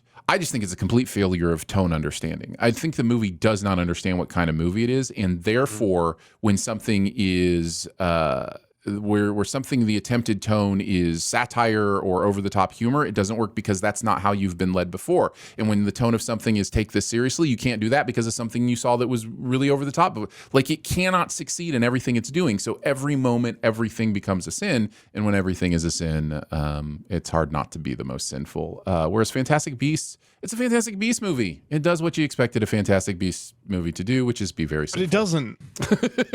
Well, it does. Okay, you're right if this was your first experience with Fantastic Beasts, but I'm saying it does everything you expect this franchise to do. I don't know, man. Just because you've called a cheeseburger spaghetti for 10 years, it doesn't mean I'm not going to be any less annoyed that it isn't spaghetti. But you could at least understand. You could at least go, yeah, this is the pattern. I go to this restaurant, they serve me spaghetti when I ask for a cheeseburger. Like, you, at some point, you'd learn your lesson. But yes, I will be voting for Punisher: Warzone. Ian, go ahead and continue your thoughts. I haven't. This is hard because I haven't seen Punisher: Warzone. I want to believe you. I want to believe that it is more sinful than Fantastic Beasts. But Fantastic Beasts goes about itself with such a sincerity that belies its inadequacy. If you want another Predator 2 experience, we'll fire up Punisher: Warzone. I can't for believe you. it's that. I can't believe it's that bad. I'm gonna short circuit this, and it is gonna be Fantastic Beasts. The watching bias is huge here. I've watched Sure. Fantastic Beasts. Sure. I sinned it. I can't properly compare it to Punisher: Warzone. Okay, Jonathan, break the tie. I mean, Fantastic Beasts is like really good proof that like this whole, and a lot of the studios seem to be starting to back away from this a little bit, but you know, people just trying to plan these franchises before they even have one movie. Mm-hmm. I don't even know if the third one gets made if they hadn't already started so much production on it, Right. you know, before the second one even comes out. Yeah, I think that's right. And I hope they're done. I can't even imagine they were going to do 7 of these. Like, what the hell is that? Like, I don't know. I guess it was supposed to lead up to like Harry Potter being born. I have no idea. But I still think it's Punisher: Warzone because Punisher: Warzone is just ridiculous on so many levels. Like, there's just, yeah, it's Punisher: Warzone. All right, I gotta watch this movie. I gotta watch this movie now. I mean, you know, watch what you want to watch. I mean, I wouldn't. I mean, you might enjoy it. People do enjoy it, by the way. It's got a pretty rabid fan base. It does. It does. That takes us to our next battle.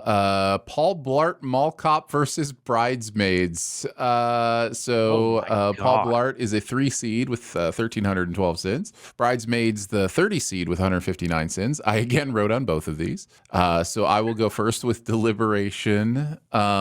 Yeah, this is Paul Blart for me. My vote is going to be Paul Blart Mall Cop. I think it's kind of a stop. I think Bridesmaids has made it to the third round on the strength of the idea that women can be as gross and dumb as men. So why are we rewarding that? You know what I mean? Like, that's kind of the major sin I feel with that movie. And not to say it's the only sin. There's certainly it's sinful in other ways, but man, Paul Blart it's Paul Blart, guys. And it's really sinful throughout. So yeah, this is an easy one for me. Ian, you also wrote on Paul Blart. What is your vote? Yeah, it's Paul Blart for me, and I will watch Paul Blart 100 times before I watch Bridesmaids again. But it is. I'm going to hold you to that.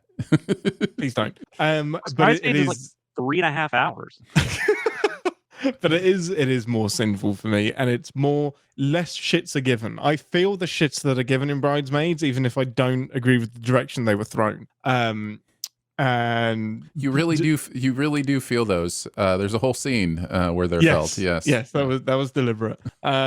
Yeah, I get the humor. I get the humor in Bridesmaids. Paul Blart just misses the mark so many ways. Jonathan, what are your thoughts? It's Paul Blart. I don't really have anything else to add. You guys said it all. All right. Paul Blart will move on to the next round. And we will move on to the next battle between Uncharted and Indiana Jones in the Temple of Doom. Look at Indiana Jones going up against Uncharted. So poetic, isn't it? So poetic. If we could throw Holy the Lost misplaced City in there. adventure, Batman. Yeah, if we could throw the Lost City in there, we'd have a trifecta. And Romancing the Stone, might as well. No, Uncharted versus Temple of Doom. Ian, you wrote on Uncharted. Jonathan, you wrote on Indy. Jonathan, why don't you start us off with your thoughts in vote? Yeah, I mean, I think I talked about this the last time I was on. I think we talked about this. So it's just, it's like it talked about a movie that's very problematic. It's got the female lead that is horribly written. It's got the sidekick that is racially insensitive, I guess, at times.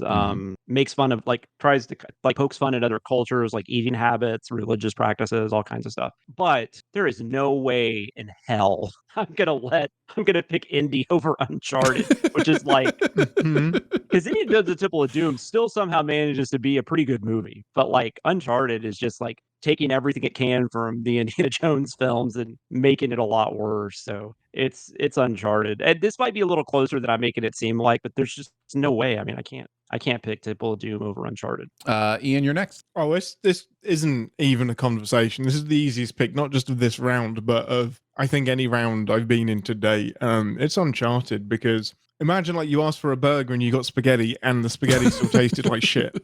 That's Uncharted. They made you drink milk. Yeah, exactly. They actually brought you milk. Yeah. You're expecting spaghetti and they just punched you in the face. Yeah, they cast milk as spaghetti Yes. in this movie. In this movie. And then just kicked you in the nuts.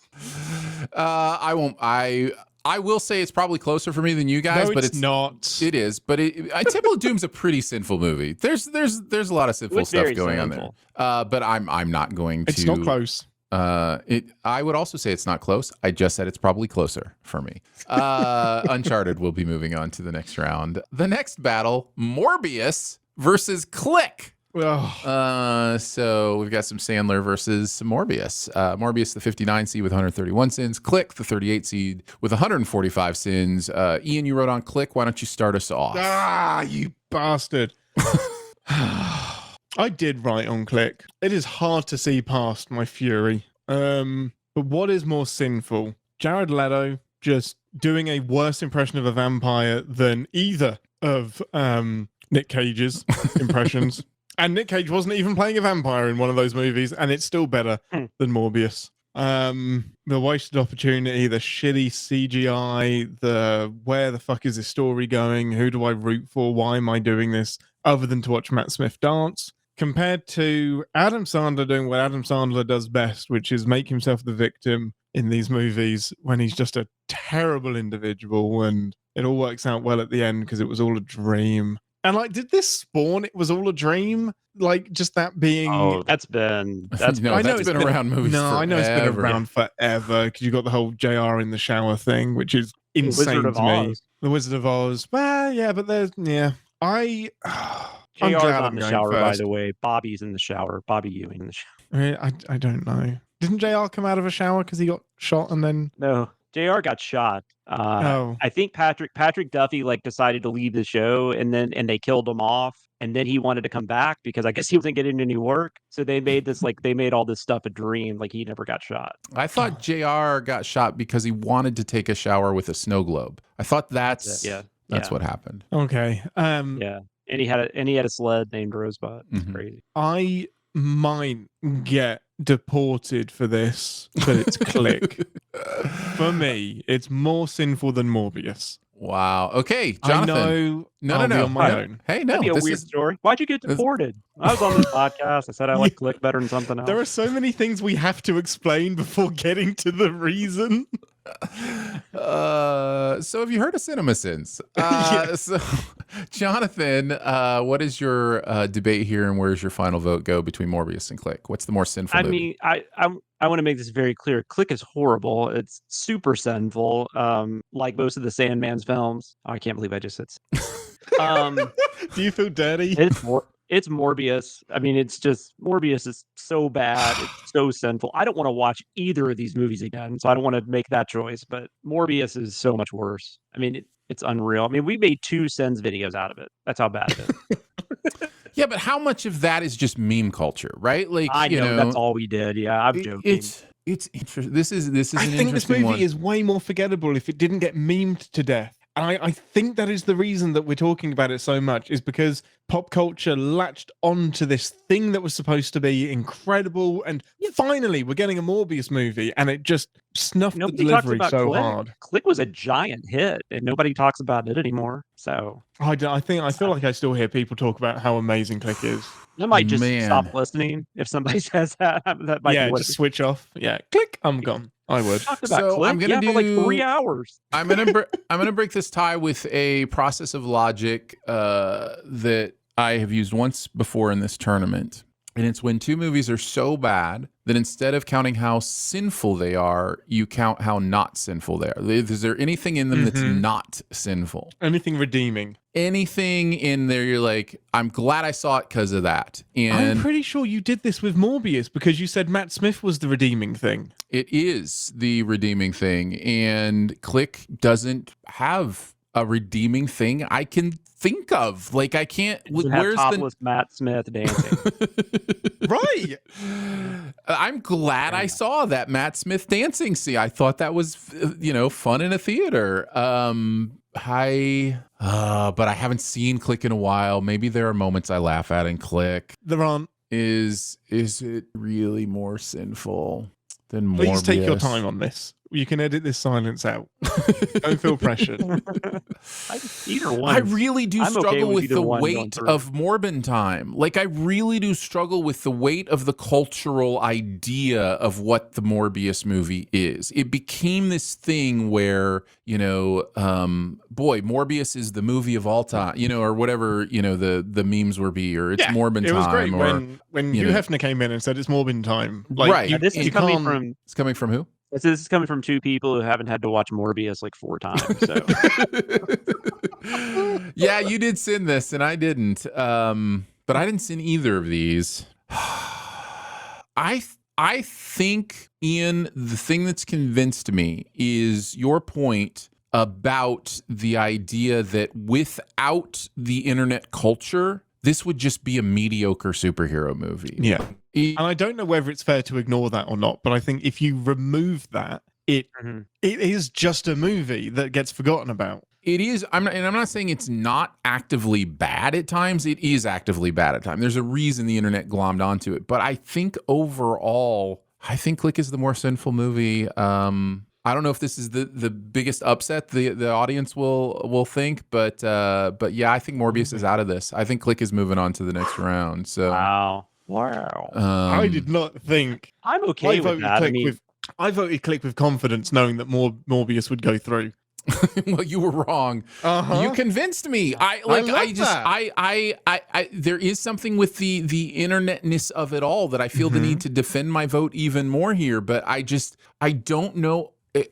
That's where I landed on it as well. It's bland enough in its sins of poor execution compared to Click for me. Click is more egregious. But is it really more sinful than like some of the other movies we've talked about today? Like there are plenty of movies that we have let fall by the wayside because they're just, media. They don't ascend to that next level of sinfulness. And I don't think Morbius does. I think it's over exaggerated by the internet thing. But yeah, I was not expecting that today.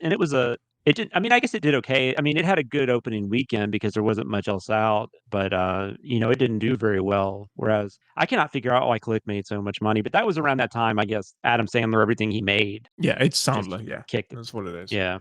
All right, we'll finish off with another really difficult one: Predator 2 versus Matrix Resurrections. Well, that is kind of in a weird way. This is a 54 versus a 22 seed, 133 cents for Predator 2, 180 cents for Matrix Resurrections. Jonathan wrote on Predator 2, I wrote on Matrix Resurrections. Jonathan, since I've just been talking a bunch, why don't you start us off with your thoughts and vote? I seriously thought I hadn't written on neither one of these. No, I mean, I do remember it was Predator 2 because we talked about it already now. I just forgot for a second. Yeah, Predator 2 is not a very good movie. It's got plenty of sins. Tries to just, I don't know, turns a Predator movie into like a buddy cop movie. The Predator doesn't even feel all that threatening half the time. It's an odd movie. I remember one of my favorites. I don't think I brought this up last time, but one of my favorite things was that the drug dealers or whatever, the gangs, they just happen to hang the people they killed exactly like the Predator. Mhm. Yeah, huh? Yeah. The gang, yeah. It's just like they already knew about predators. They were like, Yeah. "Yeah, that was really cool." Or We the heard these Predator stories knew about the people being hung in gang the jungle. somehow. Yeah, I love this concept though. Like, I love the idea of not the way it's executed. I love the idea of just dropping predators into different environments. Like, I think that's a great idea for the franchise when they wanted to franchise it. I just don't think it really works here. And I don't know why they went away from that. Although I guess in the Predator you get it back in like suburbs and stuff, and that's quite a bit better than this one. I'm sorry, this is going up against Matrix Resurrections. Mhm. Matrix Resurrections, God. I mean, Matrix Resurrections has so many sins, but I think I'm going to go with Predator 2. I would watch Predator 2 again before I would watch Matrix, but I think I'm going to go with Predator 2. All right, Jonathan votes for Predator 2. I guess it's my turn since I read on Matrix Resurrections. Question for either of you. Has Predator 2 ever been accused of being made badly on purpose? No. No. All right, my vote is for Matrix Resurrections. Totally fair. Totally fair. This comes into, and you've kind of proved my point for me. This comes into a very similar debate as Morbius versus Click for me. Mm-hmm. The internet destroyed the Matrix Resurrections, but at least we're talking about it. Mhm. And Dude, there's a lot of people that love it, though. It has fans. for me, it's not what I wanted from a Matrix movie. I get the direction, though. I also get the missed opportunity. I think it's almost insulting to not put Predator 2 through. Predator 2 is a heinous movie. It's And so I bad. say this so bad. I say this coming from afar and let people love what they love. Predator 2 is terrible, Aaron. It's a terrible piece of movie making. Resurrections is going for something. I think it looks great. Nobody wants to be in it, but I could say the same for Predator 2 because they're all wet. And I don't think anybody ever wants to be that wet while they're filming a movie. They all look so wet and just the sweaty. most wet people since Waterworld. Yeah, it's insane. And Danny Glover is just like making such interesting choices in this movie. I love him. I love his performance. It's kind of like Nicolas Cage in Vampire's Kiss for me. It's just it doesn't like really fit within the movie, and so it really doesn't. The difference is I don't understand what happened to him other than he has a high aggression factor. 25% more than most people apparently. But it doesn't. My favorite moment of the movie is right at the end when he gets faced with all of the predators. They all just like decloak, and he's just like, "Who's next? Come on, bring it, my friend." I was like, Then they hand him a gun. Fine. But it's terrible. Matrix Resurrections. I know this is going to be probably a bigger upset, but it's Predator 2. It is the more sinful movie. That's a huge upset. I don't think that's an upset at all. I think that's where, the way I expected it to go. And because it is widely regarded as a terrible movie. And Jonathan's right. There are people who like Matrix Resurrections. So yeah. Which Wachowski sister was it? Lana that directed? I think it was Lana. I believe it was Lana. Yeah. Yeah, but it was like, I mean, watching that movie, I felt like WB had probably been bugging her for a while to come back and do a Matrix movie, and she finally relented, and they gave her like $80 million, and then she just basically directed a "fuck you" to Warner Brothers movie. That is one of the theories. I hope it's true.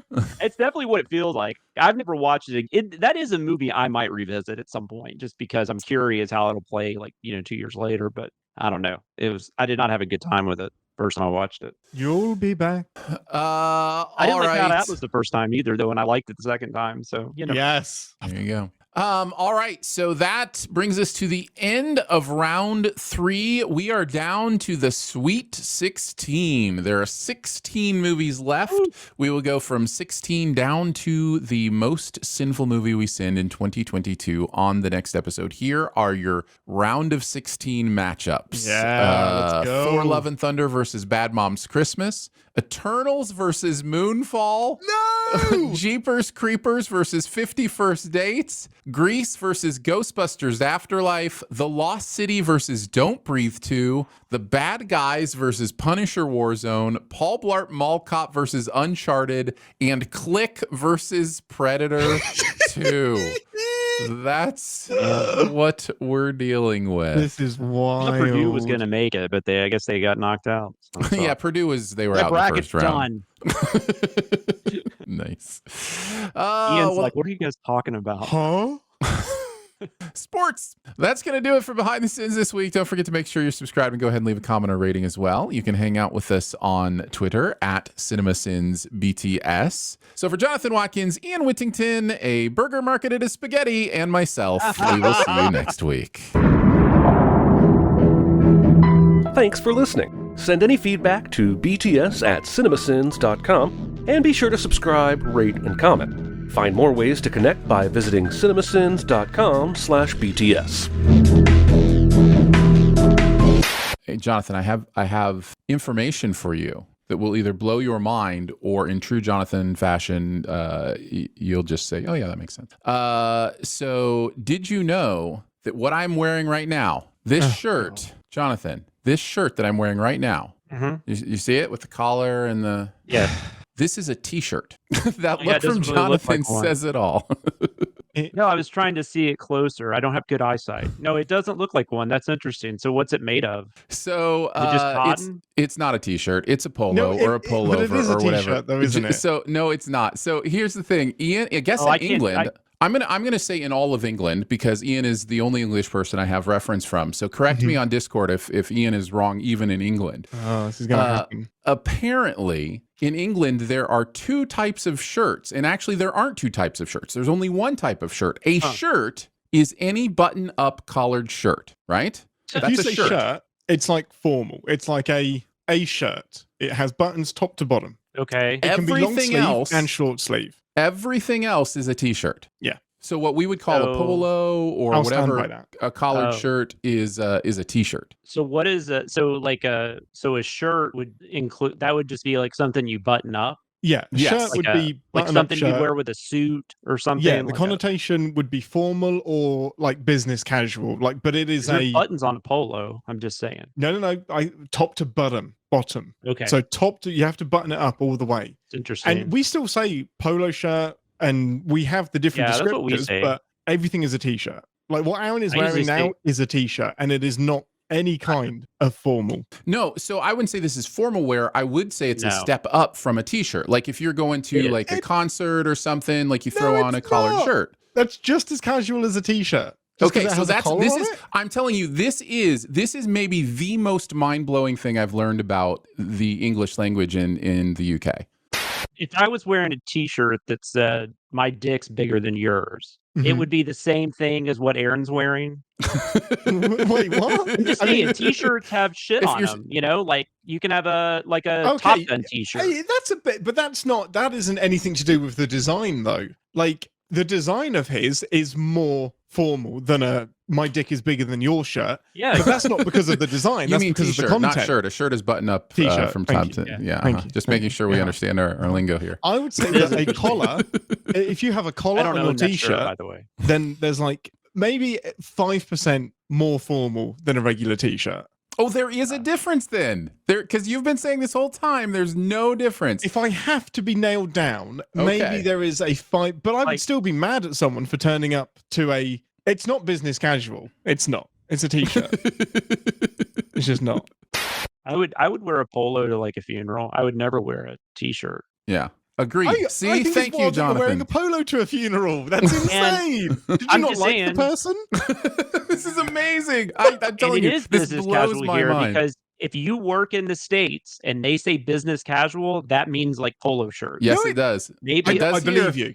I believe you. But from I don't know. Maybe that's a weather thing because over here it's warmer, and you're like, man, we're not going to be assholes and make them wear button-up shirts. But in England, I'm just like, maybe I'm off base, but a polo shirt isn't business casual to me. It's like, I don't give a shit casual. Where I had to I've never worked anywhere where I had to wear a suit or anything. It was always business casual. So you could even wear jeans sometimes. Mm-hmm. So I'm happy to be blown away. I'm happy to be proven wrong. This and I've just lived in a bubble. I'm not saying you're wrong. I mean, right, exactly. English people dress better. It's fine. No, I just mean I'm even happy within England to be wrong. Maybe this is just Ian's worldview that's messed up, and everyone's going to come out or like lolly, and everyone will say, "No, you're a dick, Ian. Of course, polo shirts are business casual." The most mind-blowing part for me, I think, as I've pondered this, because this conversation has been going on a week now, the most mind-blowing thing for me about any of this is that shirt is not a category in England. It's an actual item of clothing. Yeah. So like for us, there are all different kinds of shirts, right? Just like there are all different kinds of pants, like khakis or jeans or shorts or whatever. Like, pants can mean a bunch of and shirts can also mean a bunch of different things. Hats can also mean a bunch of different things. So it's like hat, shirt, pants, socks, shoes. But to you, a shirt is a specific item of clothing. If you say throw a shirt on, it will be a button-up shirt with a collar, crisp, throw a shirt on. Because here, if you say throw a shirt on, it means you're not wearing anything up top. Please cover the top of your body. Because you were like, I'm gonna put I think you said I'm going to put a button-up shirt or a pullover on. A pullover, yeah. And I'm like, it's not that warm. You don't need a pullover.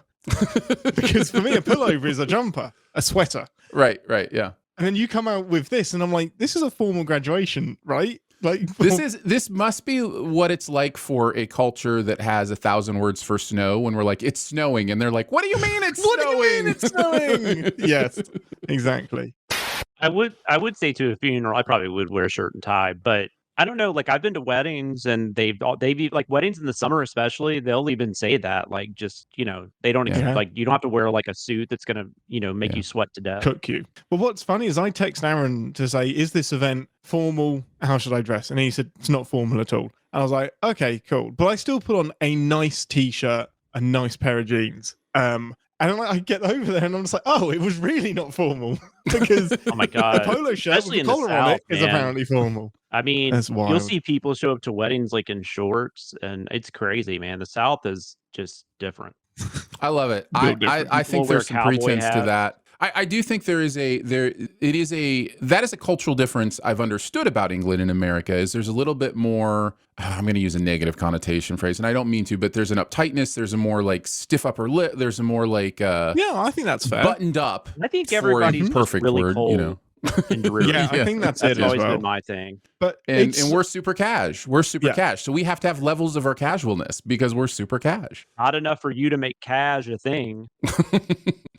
David Mitchell has a great little rant about dressing formally. It's on YouTube if you search for David Mitchell's soapbox, and he gets really, really annoyed by this because he said when I would go to award shows or whatever, it's very, very simple. The men wear a white shirt with a bow tie, very, very simple. But now there's variations, and there are like black ties, there's no tie, and it's just a very English thing. We want very defined rules. So if you say a shirt, we know exactly what is meant by that. There is no confusion, and it is formal. We have like formal, what do you call it? Semi-formal? Smart casual. That's what we say. Smart casual and then casual. And then smart casual would be like maybe that same shirt, but with jeans instead of blank trousers.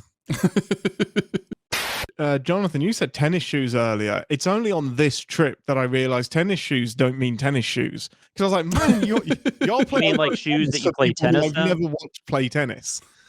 But tennis I don't know where that term came from. Athletic I shoes. Guess tennis. What would you say in England then? Athletic shoes? Trainers. Yeah. Okay. Yeah, which Trainers. That's a good way to say athletic shoes. I like that. Not trainers is, I think, a better word. I like athletic. that. Throw in some trainers. And that'll be your average just walking around shoes. They don't even we use it in the same way. You don't have to be playing tennis or playing sports. They're just comfortable shoes that you throw on. But do you make a distinction like I have some running trainers, or do you call them running shoes? I'll call them running shoes. Yeah. Okay. I mean, and that is specific here too. Like if you look in a catalog or something, I mean, if you look like in a New Balance catalog or go online, I don't know why I said catalog. Like anybody fucking looks at a catalog anymore. Catalogs used to be a big thing, man. When I was a kid, we'd get the was it the Sears? I think it was the Sears, and you'd like circle the toys you wanted for Christmas or the video games or whatever. The equivalent in England was the Argos catalog. So we have a brand, a chain called Argos, and their business model is really interesting. So they were like one step ahead of the time and then immediately 1,000 steps behind. So you would go into their store and very little would be on display. Everything was in a catalog. So they had these stands all the way around the place. You'd look through the catalog, take down the item number, take it to the cashier, and then they'd bring you all of the items. So no shoplifting, no nothing, no try before you buy, just the catalog, and that's it. And whenever that new Argos catalog came out, the Christmas Argos catalog would come along and you would circle everything and get none of it. And then when the shift came to like the internet and stuff, Argos was like, well, we were kind of doing this, but with books. And now the internet's here and everyone just has no physical stores. Well, shit. And they're around a little bit, but they're like buried in grocery stores now as like little attachments rather than their own shops. It's interesting. I think here, like the Amazon wish list has kind of become that. Yeah, exactly. Yeah. Here, so Argos did it first. It's interesting, Jonathan. You were like, "Yeah, we used to get the Sears catalog and turn directly to as the sexually repressed, household that I grew up in. The section wasn't the toy section that I immediately turned to in the Sears catalog. It was the ladies' undergarment section. That too. Yeah.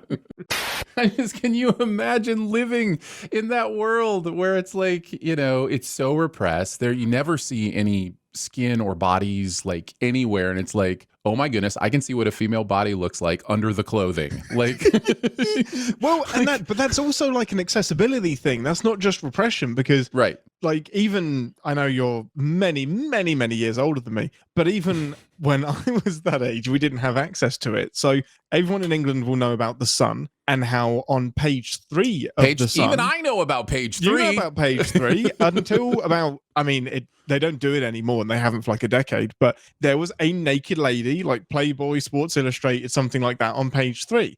So my granddad was the only person in the family that read The Sun. So when we would like go over to his house, there would be like a stack of The Sun newspapers, and I was just like, oh, hey, Granddad, do you want me to throw those out for you? Do you want me to...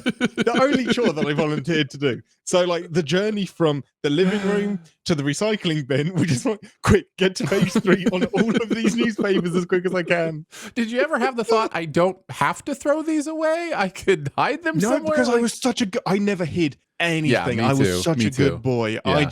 The embarrassment of being found out with a stash of like cut out page 3s was too much.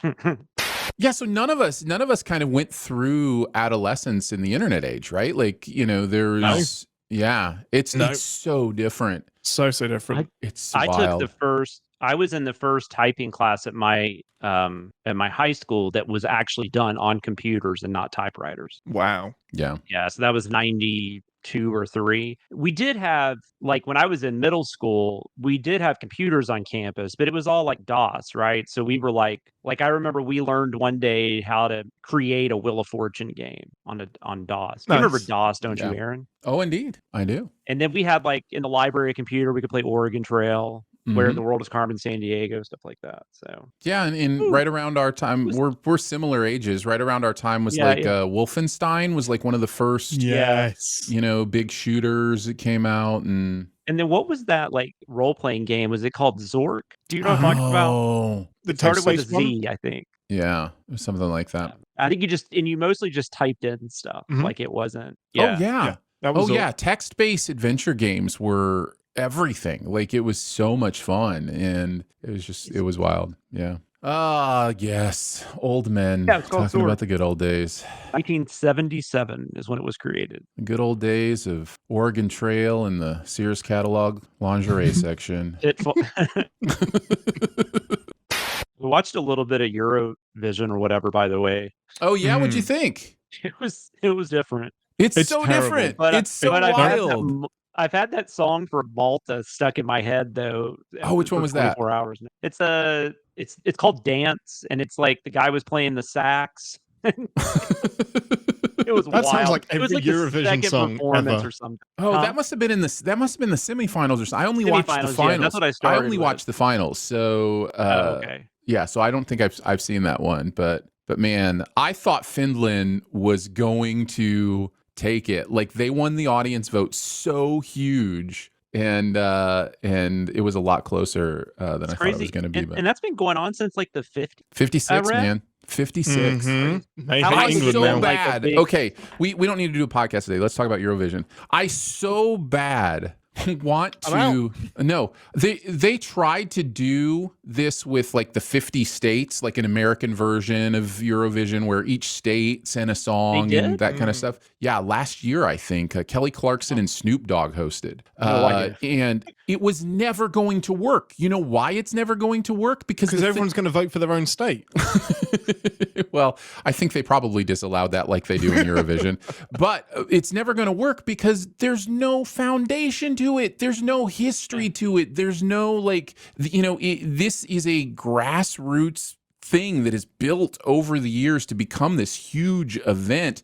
I knew immediately when I heard we were going to do this, it would just be like we'd turn it into some lame reality show. And you know what Eurovision isn't? A lame reality show. It's an actual giant competition. Like England tried. We tried to turn it into a reality show because we would let the public pick who was going to be our person that we put forward. Oh, like the We prelim did it, things. and made a multi-round thing. And congratulations! And then that person came last. It's like, congratulations, your prize is you lose. And so it didn't happen again.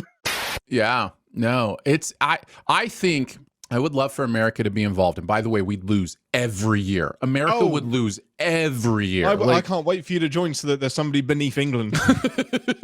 Yeah, but I would love no it one would anyway. vote for us. But I would love it anyway because, like, and you know what I would really love if they decided to go worldwide and invite like America is the Asian entries. Some of those Asian countries entries like would K-pop. be really be great. cool. Well, in some years Australia gets to join, so they do make exceptions. Well, I think Australia's been in for 10 years. Oh, So yeah, I- that might be right. Yeah. So I think about 10 years ago, they let Australia in. And so there is precedent for, going outside of Europe. But It's I would insane. love for it to It's become bonkers. worldwide. I would love for it If to we become the can't World vote- Cup of singing, Yeah. If we can't vote for our own country, though, yeah, you're right. We'd lose because Oh, of course. other countries hate us. It's like, Well, why, maybe we'd have an alliance with England. We'd get some We just votes vote- from England and we'd give England some votes. It's like, I think the only country that gives us 12 points is Malta, and I think that's because there's 90% English. I'm just making that up, but there are so many English people over there. It may as well be just little England. Jonathan, you would watch Eurovision and think, you know what, I could do that with some of these bands. with some of the I acts, Mean, no, yeah. I couldn't. There's no way. No, I couldn't. I mean, I'm telling not- you, you could. Whatever your skill level is, you could. What blew me away the most was the production value. That was one of the most well-produced events I've ever seen on television. The way they roll through each song is incredibly impressive. One of the things that doesn't make it a lame reality show is it doesn't have all of the stay tuned after the break. Like there's not like this need to like cloy at the advertise. Like it's literally, we all know what we're here to do. Let's do it. Well, what's interesting is because it's every single country, who's going to advertise? Because you can't do local advertising. It's just got to be this broad thing. They're like, hey, Mercedes is a brand. And they're like, yeah, we know. Back to the singing.